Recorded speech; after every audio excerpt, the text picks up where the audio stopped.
सभी 80 शब्द प्रति मिनट की गति के लिए तैयार हो जाइए। लगातार 2 डिक्टेशन रहेंगी। रेडी।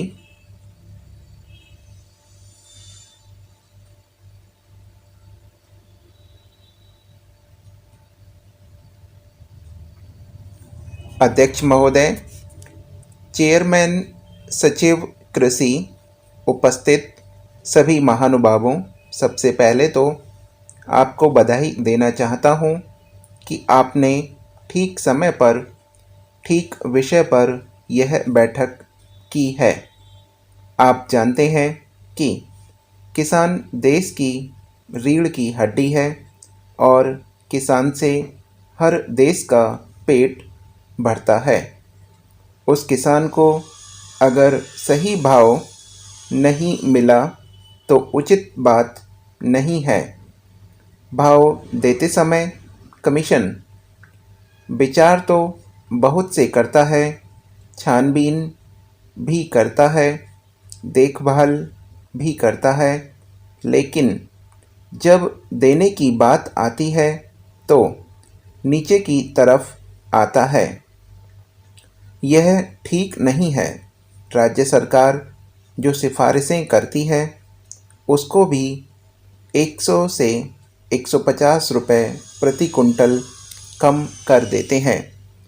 अध्यक्ष महोदय, किसानों को पास देने के लिए होगा तो देंगे, नहीं तो मजदूर दूसरे व्यवसायों में चले जाएंगे और मजदूर नहीं मिलते हैं जहाँ कृषि की उन्नति होती है।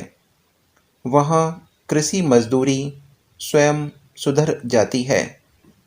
किसी किसान पर कोई बंधन नहीं है। वो जिस दाम पर चाहे बेच सकता है, लेकिन फसल आते ही उसको आर्थिक कारणों से तुरंत उसे बेचना पड़ता है। उसकी व्यवस्था का लाभ व्यापारी लोग उठाते हैं। हमारा उद्देश्य यह नहीं कि किसान को कम से कम समर्थन मूल्य मिले, पर इतना कम से कम ज़रूर मिले। आपने जोर देकर जो बात कही कि ग्रामीण इलाकों में गोदाम बनाए जाएं, यह हमने किया था और अभी कर रहे हैं। ग्रामीण क्षेत्रों में ढंग से गोदाम बनाने में निजी निवेश को प्रोत्साहित किया जाएगा। बैंकों से यह बात की जा रही है। 27 नवंबर को प्रधानमंत्री ने भारत के मुख्यमंत्रियों का सम्मेलन बुलाया था। उसमें यह बात कही थी, लेकिन आपके ही मुख्यमंत्री सहमत नहीं हुए, बाकी सब सहमत हो गए। मैं यह भी निवेदन करना चाहता हूँ कि CACP 2 प्रकार की सिफारिशें करता है। एक तो मूल्य संबंधी सिफारिशें, दूसरी गैर मूल्य संबंधी सिफारिशें। चीनी के संबंध में यह बात अवश्य है कि आयात हुआ है और हमने चीनी उद्योग के से बार बार बात करने की कोशिश की है कि हम यह आयात बंद कर देंगे, पर वो वादा करें कि दाम नहीं बढ़ाएंगे। उन्होंने नहीं माना, इसलिए हमने आयात नहीं रोका। उद्योगों का भी यह प्रयास रहता है कि वे खराब हालत में लाभ उठाने से चूकते हैं, इसलिए इसके आयात पर रोक नहीं लगी। भारत में रियासत के मिलने पर, कश्मीर में सेना भेजने पर, भारत के अधिकार के बारे में चाहे कोई भी दलील दी जाए, लेकिन पाकिस्तान द्वारा वहाँ सेना भेजने को सही ठहराने के लिए एक लचर सी दलील भी नहीं दी जा सकती। किसी भी दृष्टि में से इसमें कोई शक नहीं है कि यह पाकिस्तान द्वारा आक्रमण था और हमें पाकिस्तान पर हमला करने का कानूनी और वास्तविक अधिकार था। हम सैनिक दृष्टि से पाकिस्तान से ज़्यादा ताकतवर थे, लेकिन हमने उन पर हमला नहीं किया। पाकिस्तान के साथ युद्ध टालने के लिए हम सुरक्षा परिषद में गए। वहाँ भी हमने संयत ढंग से पाकिस्तान से कहा कि वह भारत पर आक्रमण को बढ़ावा न दे। उपाध्यक्ष महोदय, हमारा आधार अहिंसा और शांति का है। क्या स्वतंत्रता के तत्काल बाद हमें युद्ध में घसीटा जाना था? यह भयानक बात थी।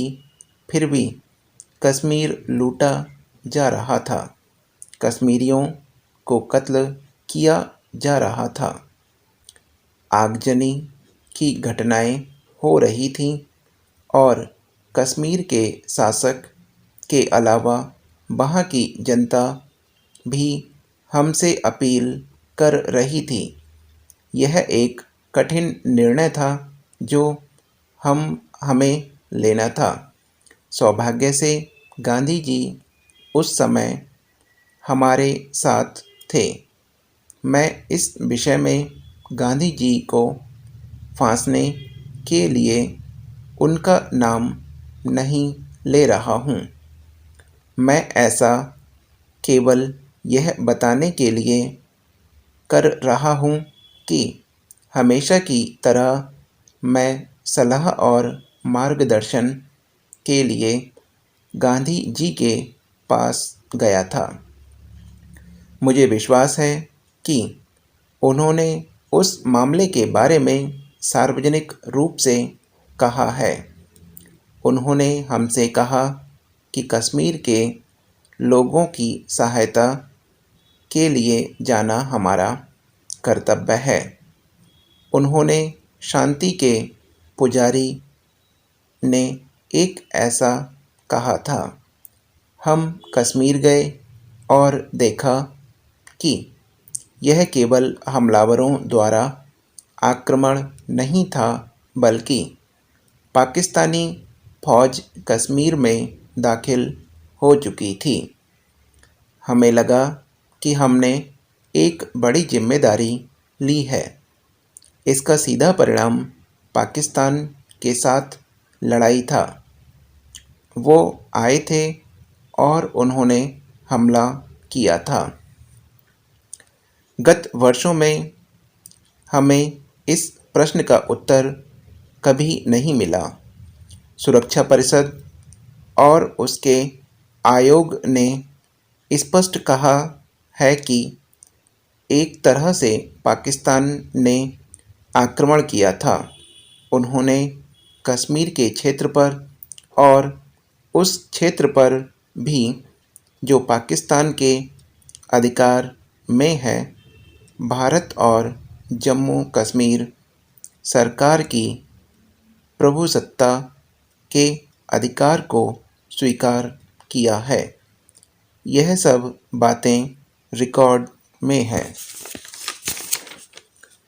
यूरिया पर जो सरकार के अनुदान है, कंपनियां सरकारी तंत्र से मिलकर हड़प जाती हैं। तो इसलिए जो उत्तर है वह उत्तर ठीक नहीं है। आप एक एक का वर्णन करें तो पता लगता है। जहाँ तक जानकारी की बात है कि जानकारी ठीक नहीं दी जाती है। जहाँ तक संसाधन की बात है, माननीय प्रधानमंत्री जी होते तो मैं उनसे संसाधन की बात पूछता। संसाधन के लिए कोई रास्ता अपनाना पड़ेगा। इसके लिए कुछ व्यावहारिक लोगों को लाना पड़ेगा। इसको व्यवहार में लाना पड़ेगा, अन्यथा तब तक कुछ नहीं होगा। सभी इसका लिख के अनुसरण करें। साथ ही मैं इसकी आउटलाइन आपको शेयर कर दे रहा हूँ, आप उसकी प्रैक्टिस कर लें एक बार आउटलाइन देखकर। जिसको नहीं आता, जो लिखना सीख रहे हैं, उनके लिए। सभी